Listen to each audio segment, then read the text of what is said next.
ఇండియాలోనే #1 varicose veins hospital Avis vascular centre. నమస్తే, మీరు చూస్తున్న సుమన్ టీవీ. నేను కీర్తి. వినాయక చవితి, వినాయకుడి మీద మనకి అనేక ధర్మ సందేహాలు వస్తూ ఉంటాయి. ఈ వీడియో ద్వారా ప్రతి ఒక్క ప్రశ్నకి సమాధానం జరుగుతుంది. మరి ఈ ప్రశ్నలన్నింటినీ నివృత్తి చేయడానికి మనతో పాటు నారాయణపేట శక్తిపీఠం వ్యవస్థాపకులు పూజ్యశ్రీ డాక్టర్ స్వామి శాంతానంద్ పురోహిత్ గారు ఉన్నారు. నమస్తే గురుగారు. శ్రీమాత్రే నమః. గురుగారు, ఇప్పుడు వరకు పాజిటివ్ సైడ్స్ మాట్లాడుకున్నాం. ఇప్పుడు కొంచెం ఇష్టంగానో అయిష్టంగానో నెగిటివ్ సైడ్ మాట్లాడుకుంటాం. ఫర్ ఎగ్జాంపుల్, ఒకవేళ అఖండ జ్యోతి పెట్టామే అనుకోండి ఇంట్లో కానీ మండపంలో కానీ, అది ఒకవేళ కొండెక్కింది అనుకోండి, ఏంటి పరిస్థితి? అయితే ఏది కూడా మన చేతిలో ఉన్నటువంటిది కాదు. కావాలని చేస్తే పొరపాటు ఏదైనా కూడా మన ప్రమేయం లేకుండా గనక ఒకవేళ అలాగా అఖండ దీపం గనక కొండెక్కినట్టయితే, దాన్ని ఒకవేళ అది శాంతి చెందినట్టయితే దానికి ప్రాయశ్చిత్తం అనేటటువంటిది చెప్పడం జరిగింది.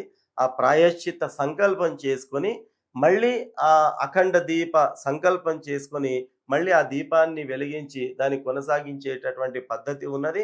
కాబట్టి మన శాస్త్రంలో ఇలాంటి సమస్యలు రాకూడదు అని చెప్పి అఖండ దీపం పెట్టేటటువంటి వాళ్ళు కేవలం ఒక దీపం మాత్రమే పెట్టకుండా 2 కానీ 5 కానీ ఆ రకంగా దీపాలు పెట్టాలనేది పెద్దలు మనకు సూచించారు. పొరపాటున ఏదో ఒకటి కొండెక్కినా కూడా మిగతావి వెలుగుతూ ఉంటాయి. ఆ కొండెక్కిన దోషం మనకు తగలదు. కాబట్టి ఆ కొండెక్కిన దోషము పరిహారం కావడానికి అని చెప్పి ఒక అఖండ దీపం కాకుండా దానితో కనీసం జోడి ఓ 2 దీపాలు లేదా 5 దీపాలు అఖండ దీపాలను వెలిగించాలనేది కూడా మనకు పెద్దలు మనకు సూచించడం జరిగింది. ఒకవేళ పొరపాటున కొండెక్కిన భయపడాల్సినటువంటి అవసరం లేదు, ఇబ్బంది పడాల్సినటువంటి అవసరం లేదు, అనుమాన పడాల్సినటువంటి అవసరం లేదు. దాని నుంచి మనకి ఎలాంటి చెడు జరగదు. కాకపోతే ప్రాయశ్చిత్త సంకల్పం అనేది తప్పకుండా చేసుకోవాలా. ఏ తప్పు జరిగినా కూడా పొరపాటు అయింది మన్నించు అనడం ఒక ధర్మం మన సనాతన ధర్మంలో. అది కూడా ఒక పొరపాటు తెలిసో తెలియకో ఒక పొరపాటు జరిగింది కాబట్టి ఆ దోష పరిహారం కొరకు ప్రాయశ్చిత్త సంకల్పం చేసుకొని మళ్ళీ ఆ దీపారాధన చేసి యథావిధిగా మన యొక్క ఆచారాన్ని కొనసాగించవచ్చు. అలాగే గురుగారు, ఇంత నుంచి అంత విగ్రహం పెట్టుకుంటాం కాబట్టి ఆయన మీదకి ఎక్కి గార్లాండ్ అవి వేస్తూ, పూల దండలు అవి వేస్తూ ఉంటాము. ఒక్కొక్కసారి కొంచెం క్రాక్ వచ్చే అవకాశం ఉంటుంది, ఒక్కొక్కసారి ఒక దంతం విరిగిపోవడం అట్లా అవుతూ ఉంటుంది. ఆ దోషాలను ఎలా చేయాలంటారు? ఎందుకంటే చిన్న దోషం ఉన్న చిత్రపటాన్నే మనం ఇంకా వాడకూడదు అంటూ ఉంటామే, కానీ కంటిన్యూస్ గా పూజలు చేసుకుంటున్నప్పుడు మధ్యలో ఆ దోషం వచ్చినప్పుడు ఏం చేయాలంటారు? అయితే మన శాస్త్రం లోపల భిన్నమైనటువంటి వాటిని పూజించకూడదు అనేది మన శాస్త్రం మనకు చెబుతుంది. మొదటి మీరు అడిగారు, పెద్ద పెద్ద విగ్రహాలు ఉన్నప్పుడు వాటిపైన ఎక్కి వేస్తారు. అది మహా అపచారం అండి. ఎప్పుడూ కూడా అలాంటిది చేయకూడదు. ఎందుకంటే మామూలుగానే మనుషులమైనటువంటి మనమే ఒకరికొకరు చెయ్యో కాలో తగిలితే వెంబడే ఇలాగా తాకి మళ్ళీ నమస్కారం చేసుకుంటాం. మనం సారీ అండి అని చెప్తాం. అంటే ఒక మానవ మాత్రమే ఒకరికొకరు శరీర భాగాలు తాకితే తప్పు అనే భావన మనకు కలిగి మన్నించండి అని మనం కోరేటటువంటి ఒక సంస్కారం మన సనాతన ధర్మంలో ఉన్నప్పుడు సాక్షాత్తు ఆ పరమాత్ముడి పైన పాదాలు ఎట్లా ఉంచుతామండి? ఇది చాలా బాధాకరమైనటువంటిది, విచారకరమైనటువంటిది, ఆపేక్షణీయమైనటువంటిది. ఇది సర్వదా స్వాగతనీయమైన విషయం కాదండి. కాబట్టి మనం ముందుగానే ఆలోచించాలి. ఇలాంటి ఇబ్బందులు కలగకుండా ఉండేటటువంటి వ్యవస్థనే మనం ఏర్పాటు చేసుకోవాలా. సరే, మన ఆనందం కొద్దీ, మన సంతోషం కొద్దీ, మన ఉత్సాహం కొద్దీ మనం ఈ పెద్ద విగ్రహాలను ప్రతిష్ఠ చేసుకున్న తప్పు లేదు. కానీ ఇలాంటి పొరపాట్లు జరగకుండా 100కు 1000% మనం జాగ్రత్తను తీసుకోవాల్సిందే. దూరంగా క్రేన్ ద్వారా వేస్తామా, ఇంకేదైనా వ్యవస్థ మనం ఏర్పాటు చేసుకుంటామా, అట్లా ప్రత్యామ్నాయ రూపంలో మనం స్వామివారికి పుష్పమాలాధారణ చేయాల్సిందే. కానీ ఆ దేవుడి పైన ఎక్కి మన కాళ్ళు పెట్టి వేయడం అనేది ఇది చాలా చాలా ఘోరమైనటువంటి విషయము. దాని ద్వారా గణపతి అనుగ్రహం పొందడం పక్కన ఉంచితే మాత్రం గణపతి ఆగ్రహానికి మాత్రం తప్పకుండా గురవుతాం. కాబట్టి దేవత అనుగ్రహాన్నే పొందాలా, ఆగ్రహాన్ని పొందే పని మనం ఎప్పుడు కూడా చేయకూడదు. కాబట్టి ఈ జాగ్రత్తలను పాటించాల్సిందే. ఇందులో ఎక్స్క్యూజ్ అనేది లేదు. ఇక చిన్న చిన్న క్రాక్స్ అన్నారు మీరు. మామూలుగా క్రాక్స్ అనేటటువంటిది ఇబ్బంది లేదు. భిన్నము అంటే అర్థం ఏమిటంటే విరిగిపోవడం. ఒకవేళ విరిగిపోతే గనక అది చిన్నదైనా పెద్దదైనా అది పూజకు అనర్హం అనేది మనకు శాస్త్రం చెప్పింది. కాబట్టి ఖచ్చితంగా మనము ఆ విగ్రహాన్ని విసర్జన చేయాల్సిందే, కదిలించాల్సిందే. అట్లాగే పెట్టుకొని పూజించడానికి వీలు లేదు, పూజించకూడదు. ఇది శాస్త్రం ఒప్పుకోదు. గురుగారు, వినాయక నిమజ్జనం రోజు పాటించవలసిన నియమాలు, ముఖ్యంగా ఆ తర్వాత రోజు చూస్తుంటే అక్కడక్కడ విరిగిపోయిన ఆయన అవయవాలు కనిపిస్తూ ఉంటాయి. నిజంగా చాలా బాధాకరంగా అనిపిస్తుంది. మిగిలిపోయిన విగ్రహాలు కూడా అవి అట్లాగే రోడ్ల మీద కనిపిస్తూ ఉంటాయి. ఇన్ని రోజులు అంత ఘనంగా పూజలు అందుకొని ఆ కరెక్ట్గా నిమజ్జనం చేయకపోయినా అది దోషమే కదా గురుగారు? అవునమ్మా, 100% కరెక్ట్. ఇది సమాజం ఆలోచించాల. అంటే మనం ఏది చేసినా కూడా సమాజానికి ఒక దశ దిశ నిర్దేశనం అనేటటువంటిది ఉండాల. మనం చేసేటటువంటి క్రియ ద్వారా సమాజానికి మేలు కలిగేది ఉండాలి, కానీ కీడు కలిగే విధంగా ఎప్పుడు ఉండకూడదు. అయితే ఏదో ఉత్సాహం కొద్దీ పెద్ద పెద్ద విగ్రహాలను స్థాపన చేసుకొని తీరా నిమజ్జన సమయం లోపల నిమజ్జనం చేయడానికి సరిపడా నీళ్లు లేకనో, సరిపడా వ్యవస్థ లేకపోయేసరికి నిమజ్జనంలో కూడా ఏం చేస్తున్నారంటే, టీవీల్లో మనం చూస్తూ ఉంటాము, ఆ విగ్రహాలను నీళ్లలో వేసి కాళ్లతో తొక్కి తొక్కి తొక్కి తొక్కి ఆ గణపతిని విరగొట్టి భాగాలు నీళ్లలో కలిసిపోయే మాదిరిగా చేస్తారు. ఇది నిజంగా కనీసం ఇంకిత జ్ఞానంతో ఆలోచిస్తే ఎవరికైనా అర్థమవుతుంది, అది సరి అయినటువంటి పద్ధతి కాదు. దేవుడు ఎప్పుడు దీన్ని స్వాగతించడండి. మనకు చాలా అనుకుంటాం, మేము గణపతి పూజ చేసాము మంచిగా 9 రోజులు 11 రోజులు ఇంత పద్ధతిగా మనం పూజ చేసాము, అయినా నాకు ఇన్ని కష్టాలు వస్తున్నాయి, నాకే ఎందుకు ఇన్ని ఇబ్బందులు వస్తున్నాయి, నాకే ఎందుకు సమస్యలు వస్తున్నాయి అంటే, నీవు తెలియక చేస్తున్నటువంటి ఈ పొరపాట్లు ఏవైతే ఉన్నాయో దాని వల్ల సమస్యలే తప్ప ఇంకా వేరే ఏమీ రావు. 9 రోజులు చేసిన పూజా ఫలితం మొత్తం కూడా గంగపాలైనట్టే ఇలాంటి క్రియలు గనక మనం చేసినట్టయితే. కాబట్టి ఎట్టి పరిస్థితుల్లో అట్లా కాళ్లతో తొక్కడము అనేటటువంటిది, అసలు భగవంతుడు అనే భావన ఉంటే ఎవడైనా కాళ్లతో తొక్కుతాడు? భగవంతుడు అనే భావన లేదనే కదా అర్థం. అంటే మనము అక్కడ భగవంతుణ్ణి కాదు, ఏదో ఆట బొమ్మను ప్రతిష్ఠించుకున్నామనే అర్థం దానికి కనుక వస్తుంది. కాబట్టి గణపతి ఆట బొమ్మ కాదు, గణపతి భగవంతుడు. కాబట్టి భగవంతుని స్థానంలోనే మనం పూజించాలా. అలా కాళ్లతో నొక్కి నొక్కి నొక్కి నిమజ్జనం చేయడం అనేది ఇది అసలు స్వాగతనీయమైన విషయం కాదు. కాబట్టి అలాంటి సమస్యలు రాకుండా ఉండడానికి అనుకూలమైనటువంటి స్థాయిలో, అనుకూలమైనటువంటి సైజులో ప్రతిష్ఠించుకొని ఎంచక్కా పూజ చేసి నిమజ్జనం చేయడం అనేది చాలా మంచి విషయం. అందుకే మన పెద్దలు చెప్పారు, ఏ మట్టితో నుంచి మనం తీసుకొచ్చామో ఆ మట్టితో వినాయకుని చేయాలా, ఆ వినాయకుని నిమజ్జనం చేస్తే ఆ నీళ్లలో వెంబడే కరిగిపోతుంది. ఇలాంటి సమస్యలు కూడా మనకు రావు. కాబట్టి ప్రకృతి విఘాతమైనటువంటి ఇబ్బందులు మనం ఎదుర్కోవాల్సిన అవసరం ఉండదు. కాబట్టి మన పూర్వీకులు ఏది పెట్టారో ఆలోచించి పెట్టారు, మనకు అనుకూలమైనటువంటిది పెట్టారు, శాస్త్ర సమ్మతమైనది పెట్టారు. మనం పూర్వీకులు చూయించిన మార్గాన్ని వదిలిపెడుతున్నాం. మన ఆనందాలకు, మన హంగు ఆర్భాటాలకు పిఓపి విగ్రహాలు, రంగురంగుల విగ్రహాలు తీసుకొచ్చి మనం చేస్తున్నాం.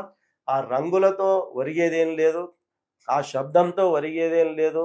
తప్పతాగి భగవంతుని పూజించడం వల్ల మీరు తీరా సనాతన ధర్మం పైన మచ్చ తీసుకొస్తున్నారే తప్ప సనాతన ధర్మాన్ని వృద్ధి చేసే పనులు మనం ఏమి చేయటలేదు.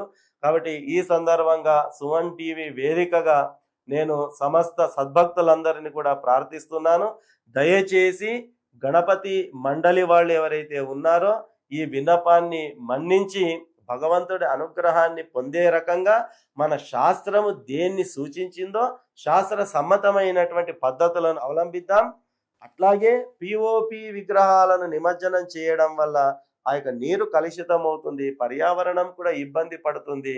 కొంతమంది పర్యావరణ ప్రేమికులు చాలా హంగామా చేస్తుంటారు, ఇలా చేయడం వల్ల నీళ్ళు ఇబ్బంది అవుతాయి. సరే, అది వేరే విషయం. మన పండుగలు ఉన్నప్పుడు దీపావళికి పటాకులు పేలుస్తే ఇది అని, గణపతికి చేస్తే అది అని, హిందూ ధర్మం పైన వేలెత్తి చూపే వాళ్ళకి ఏ అవకాశం దొరికినా వాళ్ళు చూయిస్తారు. అటువంటి వాళ్ళకి అవకాశం ఇవ్వకుండా మన ధర్మం ఏం చెప్తుందో, నిజంగా మనకి ఏది మేలు అనేది మనము కూడా ఒక ఇంకిత జ్ఞానంతో, మన సొంత జ్ఞానంతో ఆలోచించి ఆ రకంగా వ్యవహారం చేసి, మన ధర్మం అంటేనే జ్ఞానాన్ని ఇచ్చేటటువంటిది. మన దేశము జ్ఞాన భిక్ష పెట్టే స్థాయిలో ఉన్నది. కాబట్టి ఒకరికి చెప్పే స్థాయిలో ఉన్న మనము, ఈ దేశంలో పుట్టిన భారతీయులము, సనాతనులము, ఇంకొకరి ద్వారా వేలెత్తి చూయించుకునే తప్పు పని మనం ఎప్పుడు చేయకూడదు. అది శాస్త్రం కూడా ఒప్పదు. కాబట్టి ఒక హిందువుగా భారతీయుడుగా అలాంటి పనులు అనేవి అవి స్వాగతనీయం కాదు అనే విషయాన్ని అందరూ కూడా గ్రహించి మట్టి వినాయకులను స్థాపించి పర్యావరణాన్ని పరిరక్షిస్తే మనం సమాజానికి మేలు చేసిన వాళ్ళం అవుతాం. 100% గురుగారు. గురుగారు ఎంతసేపు మాట్లాడుకుంటున్నారు, నా గురించి ఒక్క మాట కూడా మాట్లాడట్లేదే అని ఎదురు చూస్తూ ఉండుంటాడు ఇక్కడెక్కడున్నా మూషికుడు. ఆయన ప్రస్తావన రాలేదు. ఆ ఆకారానికి మూషికుడా వాహనం. అంటే దీని వెనుక ఉన్నటువంటిది కూడా ఏమిటి అంటే, మనము సమాజంలో అసమానతలు అనేటటువంటివి ఉండకూడదు. వ్యక్తి యొక్క స్థాయిని బట్టి కానీ, రూపాన్ని బట్టి కానీ, రంగు బట్టి కానీ, ఆస్తి బట్టి కానీ కాదు మనము ఎదుటి వ్యక్తిని గౌరవించాల్సింది.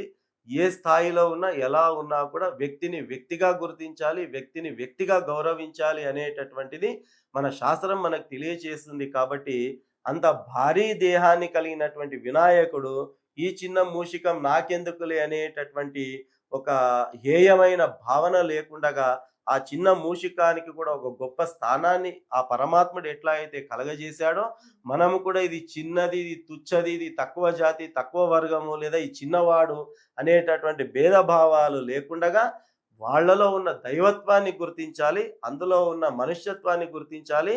వ్యక్తి రూపాన్ని బట్టి కాదు, గుణాన్ని బట్టి మనం ఆరాధించాలి అనేటటువంటి ఒక విషయాన్ని, ఆ ఆంతర్యాన్ని మనకు తెలియజేయడానికే మహాగణపతి మూషికమును వాహనంగా ఎన్నుకున్నాడు. కాబట్టి మనము కూడా గణపతి ఎట్లాగైతే తుచ్చము అని భావించకుండా గొప్ప స్థానాన్ని కల్పించాడో, సమాజంలో ఉన్నటువంటి ఎవరిని కూడా మనం తక్కువ చూడకూడదు, తక్కువ చేయకూడదు. అందరము ఒకటే, సమానం అనేటటువంటి భావనతో, సోదర భావనతో మెలగాలనేటటువంటిది దాని వెనుక ఉన్నటువంటి ఆంతర్యము. కాబట్టి గణపతి పండుగ చేసుకోవడం గొప్ప కాదు, గణపతి పండుగ వెనుక ఉన్నటువంటి ఈ ఆంతర్యములు ఏవైతే ఉన్నాయో వాటిని తెలుసుకొని జీర్ణం చేసుకొని అలా నడుచుకున్నప్పుడే ఆ పండుగకు ఒక పూర్ణత్వం అనేటటువంటిది వస్తుంది. ఫైనల్ గా నాకేం అర్థమైందో మారల్ ఈ పూజ విధానం మొత్తంలో తెలుసా గురుగారు, మట్టిలో ఉంచి వచ్చాం, మట్టిలోనే పోతాం. మధ్యలో ఈ 9, 11 రోజులు, 5, 3 రోజులంతా పూర్వజన్మ కర్మఫలం అనుభవించు, పుణ్యాన్ని సంపాదించు, మళ్ళీ పోతా ఉండు. అదే కదా గురుగారు మనకి ఈ మొత్తం కథ సారాంశం. 100% అమ్మా. ఎందుకంటే మానవ జన్మ ఎందుకు అనేది తెలుసుకోలేకనే ఇన్ని అవస్థలు పడతా ఉన్నారు అందరూ కూడా. కాబట్టి పుట్టుట, గిట్టుట ఇవి 2 సత్యమైనటువంటివి, మధ్యలో ఉన్నది మొత్తం కూడా అసత్యం.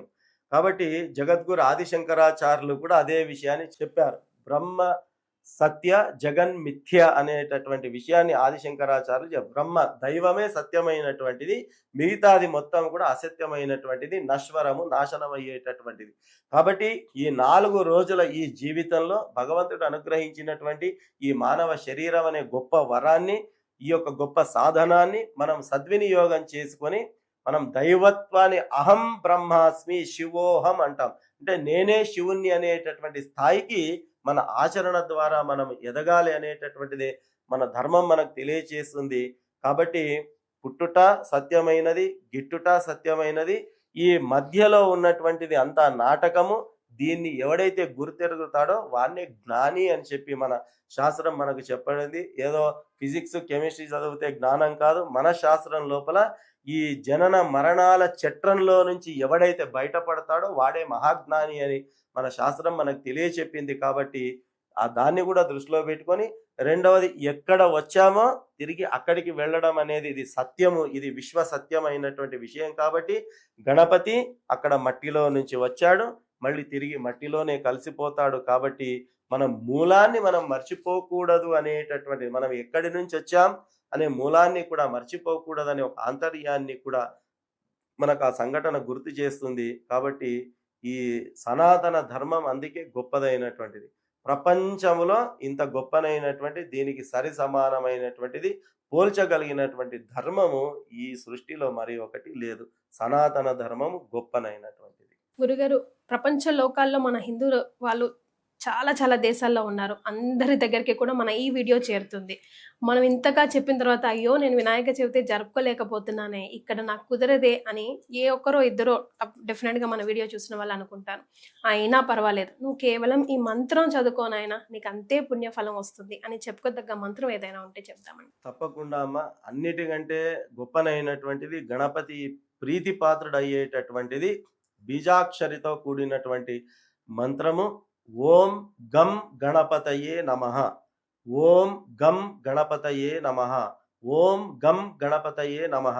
ఈ మంత్రాన్ని గనక మనకు చేతనైనన్ని సార్లు, కనీసము 108 సార్లు మనం జపించాలి. సమయం లేక ఉద్యోగ ధర్మము ఇంకే వ్యవహారాలతో ఈ 108 సార్లు జపించే సమయం కూడా లేదు అంటే ప్రత్యేకంగా నీవు కూర్చొని జపించాల్సినటువంటి అవసరం లేదు. నీవు చేస్తున్నటువంటి పనుల్లోనే నీ మనస్సులో ఈ నామాన్ని జపించుకున్న చాలు, ఆ మహాగణపతి మీకు మీ కుటుంబానికి సకల శుభాలను కలగచేస్తాడు అనే దాంట్లో ఎలాంటి సంశయం లేదు. చాలా సంతోషం అండి గురుగారు. ఈ రోజు సుమన్ టీవీ ప్రేక్షక లోకం ఎంతో అదృష్టవంతులుగా నాకు నా ద్వారా మీ ద్వారా ఇన్ని ప్రశ్నలకు సమాధానాలు తెలియజేసి ఒక్క వీడియో చరిత్రలో నిలిచిపోయే విధంగా వినాయకుడికి గణపతికి వినాయక చవితికి సంబంధించి అనేక ధర్మ సందేహాలను నివృత్తి చేశారు. ధన్యవాదాలు. ధన్యవాదాలమ్మ. శ్రీమాత్రే నమః. ఓం గం గణపతయే నమః.